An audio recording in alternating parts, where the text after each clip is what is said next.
Sorry to do this to you guys, but I need to introduce you to this wart on the anus of society. Imagine getting more upset at drug smugglers being killed than our own National Guard. That's crazy. And before you loonies get on here and talk about, it's about oil. Why? Because the Venezuelan government said it's about oil? Aren't you guys the goofy ones that say, I can't trust anything the government does? But you can trust a more corrupt government. By the way, fentanyl, that's damn near a weapon, a bioweapon. I don't know if any of y'all been on the streets like I have. I have 5 years clean, and that shit that they put out there nowadays is way different. That's not a high.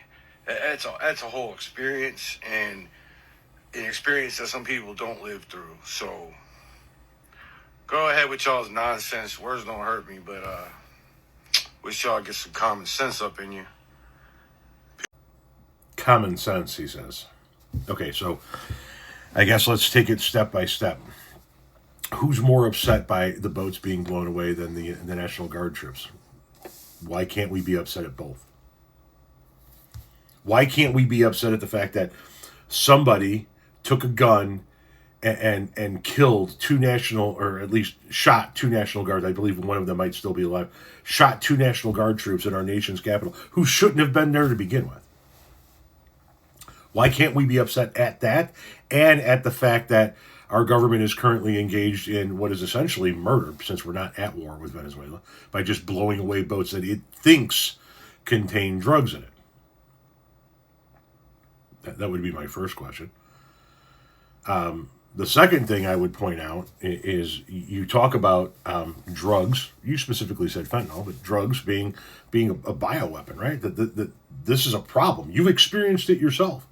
Then why aren't you making content calling out the fact that the president of the United States just pardoned one of the largest drug smugglers in American history? The guy who said that he would shove the drugs up the noses of the gringos by flooding the United States of America with tons of cocaine. Convicted in an American court, just pardoned by Donald Trump. Where's your video about that? And then lastly, it's about oil. It's partially about oil. It's also partially about the lithium supplies there. But you said, show me why it's about oil. Why? Because the president of Venezuela said so? No. Donald Trump said so. Venezuela. How about we're buying oil from Venezuela? When I left, Venezuela was ready to collapse. We would have taken it over. We would have gotten all that oil. So there's that. And then there's the fact that we literally just seized an oil tanker off the coast of Venezuela. So we're now engaged in the act of piracy. Listen, glad you got clean, but you didn't apparently get any smarter.